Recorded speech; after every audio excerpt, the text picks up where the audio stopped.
Hi, it's John from JVSVisual, the #1 service centre in the Midlands, and today I want to talk to you about the 6-blink error. The 6-blink error that I'm going to talk to you about today is to do with the Sony Bravia. It happens with various models, but this one I'm going to cover with 3 models in particular: the KDL65W855C, the KDL65W855C, and the KDL75W850C. These suffer the 6. This is where you get the 6-blink error. I'm going to cover a few important points about this particular fault, because it's very important that you know before you start to commence repairing the fault what is involved, and really it's for you to take heed and take a note that it's very important to take your time and not to rush the repair. Right, step 1.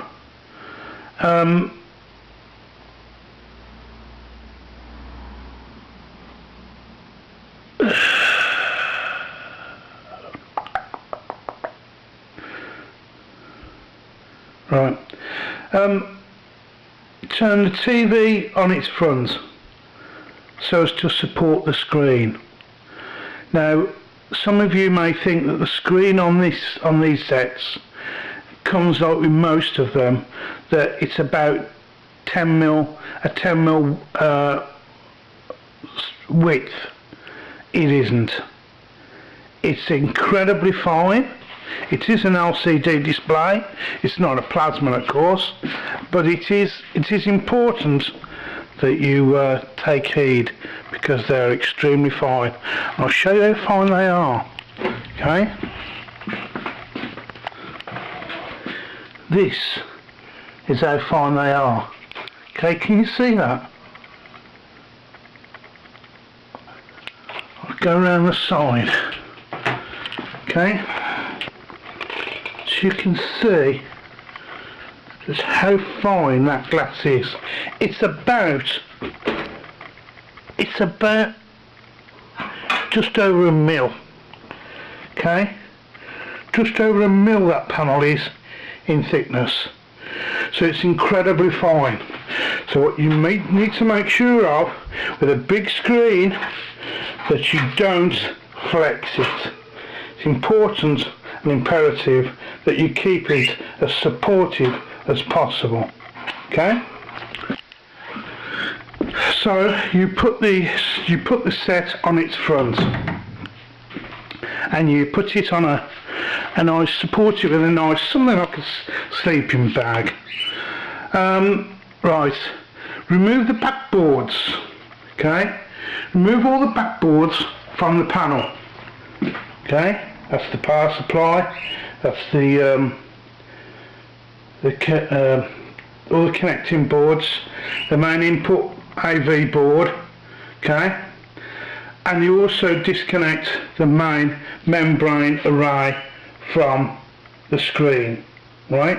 And you take those heads, the interconnecting boards, the membrane data boards, take those off. Okay, so it's basically empty apart from the connectors. Okay, remove all the plastic membranes from the backlight.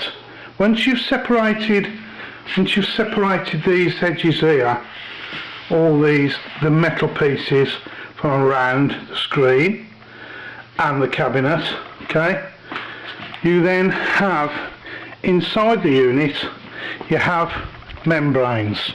Okay, these are plastic membranes for the backlights, and please make sure that you keep them in order.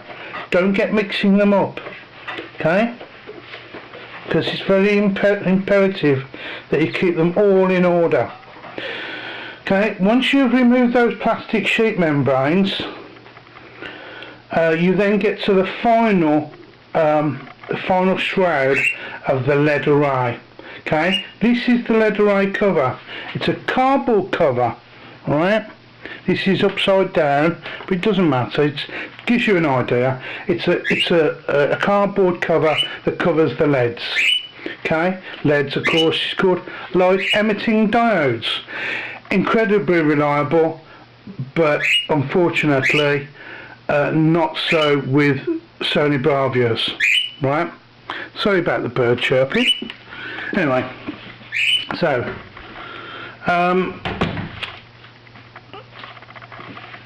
you remove those from the backlight.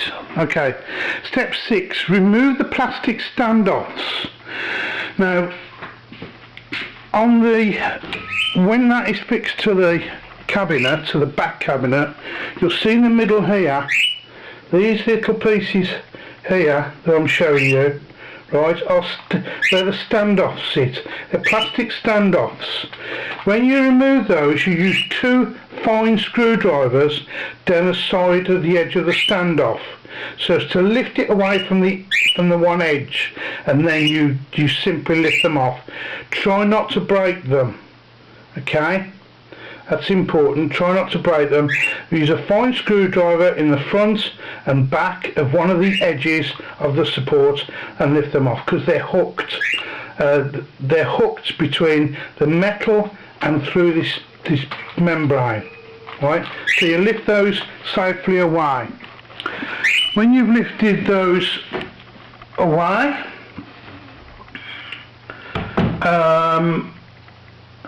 get yourself a red and black marker. Okay, doesn't matter, whatever marker you prefer, red, black, green. Okay, and then what I'm going to show you then is, this is to find out exactly where your fault lies on your lead array. I'm just going to put this down one moment.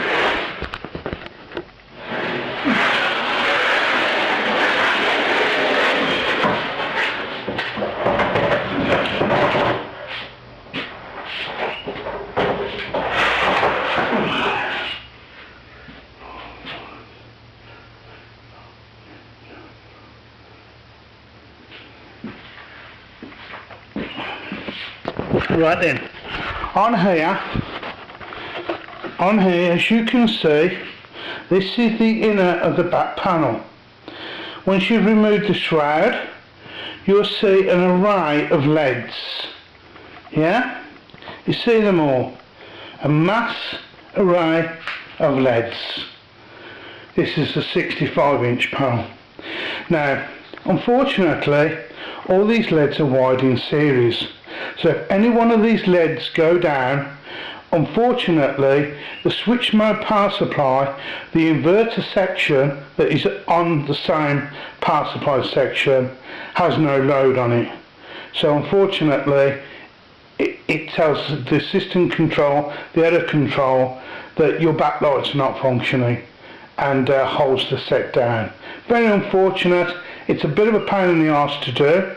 It can take hours to do, and the worst part is damaging that panel. If you damage the panel, well, you may as well kiss goodbye to your set. So imperative you look after the panel and put it on its face. I'm going to show you now how to test these LEDs, and it's very simple. Okay, you don't have to damage anything. You may as well unplug all these plugs, these small little connectors from each board. Okay, put your finger on the top of the connector, yeah, of each connector, and just push it down here and then pull it back. Okay, as soon as you disconnect the board. Now, I'm going to show you with my meter, if I can, exactly what is easy to do. Now, with your analog meter, if you haven't got one, you know, you can use a 1.5 volt battery, but it's always best if you've got an analog. Most of you have got an analog meter, or get yourself an analog meter and switch it to resistance and switch it on ×1. Okay, now then, either side of the LEDs, okay, either side of the LEDs, you'll see some little copper dots. Okay, when I say LEDs, they look like flying saucers. Okay, but inside that flying saucer, that clear saucer, is a light emitting diode. Either side of that plastic saucer, you'll see two little copper dots. Okay, these are anode and cathode connections to the LED.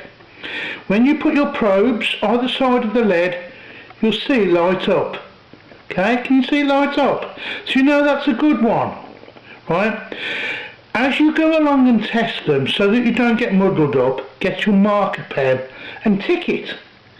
Okay, because it's easy to get muddled up and keep having to go over them. I wouldn't want you to do that. Okay, so just keep going over them like that. Okay, can you see it? See them lighting up? Yeah? Simple as that. Eventually you'll get to the one that's going to open circuit. In this case I've taken the top off. Now, because I know it's faulty, because I've already gone through this, so I know that one's gone, so I need to replace that one. But in this case you don't replace the single one, you can if you want, but you best replace the strip. Quite easy to do. You break the seals on the backs of the strip and you remove the strip. Okay, and you then simply, you can't go wrong because there's holes in the strip, fixing location holes, so you can just slot them back into position once you've simply adhesived it. Right, so that tells you what's involved in testing the LEDs. Go over each one, unless you've gone over them, tick them. Right, next step.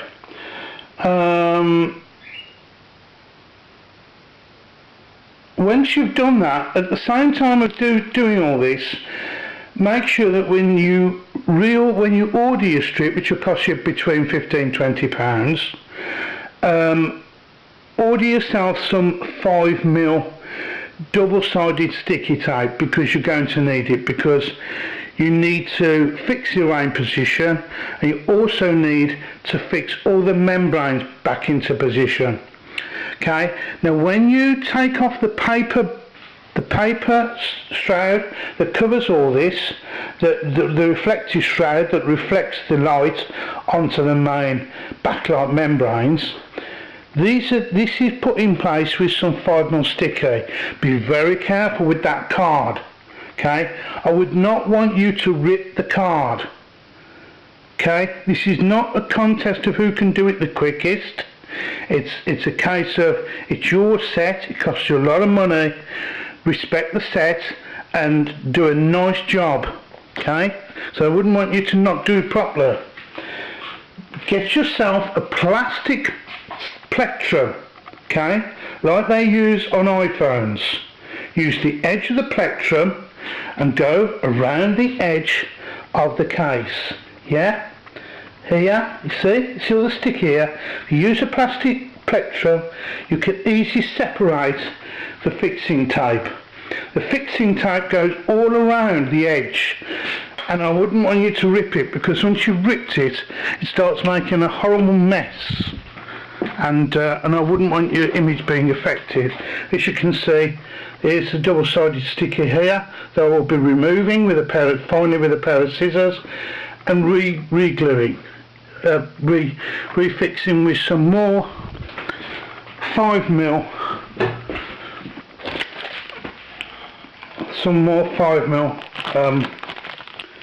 double-sided sticky. Yeah, so the job's done properly. Here's my replacement strip. Okay, there's my replacement strip to stick down. Cost me, I think it's £18. and off eBay. LEDs are very reliable, and don't ask me why these LEDs are gone, because I don't know. It's obviously not a very good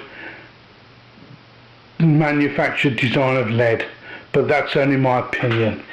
Okay, and that's it really. Once you found your faulty LED, replace the strip, and then reassemble the whole lot. Please don't mix your membranes up. Mark them, if you like, very finely in the corner, so you know 1, 2, 3, 4, which ones go forward, which ones go to the chassis. When you put those all back into position, you then can fix all the membranes all around the edge. Okay, so you get the membranes, you fix them, you put them, slot them one on top of each other. Once you've done those LEDs, slot them back on top of the paper membrane, and put some tape around them, around the edge, and then at the middle put yourself a fine piece of wood, fine piece of plywood, because you've got to turn this back upside down. Don't get thinking that you can turn that panel the other way, because you won't, not without shattering it, not without breaking it, and I don't want you to break it, because you know, I want you to try to get it back together as best you can, the way you took it apart. So turn that upside down with the membranes on, piece of plywood to support the membrane in the centre. When you've got it in position, slide the centre plywood out the way and slot it on top of the glass. Okay? And then when you've got that, then you can start fixing that back into position on the membranes with your fixing. Those plastic edges there, these plastic edges that you see here, those fix onto the metal edge, and the membranes sit inside.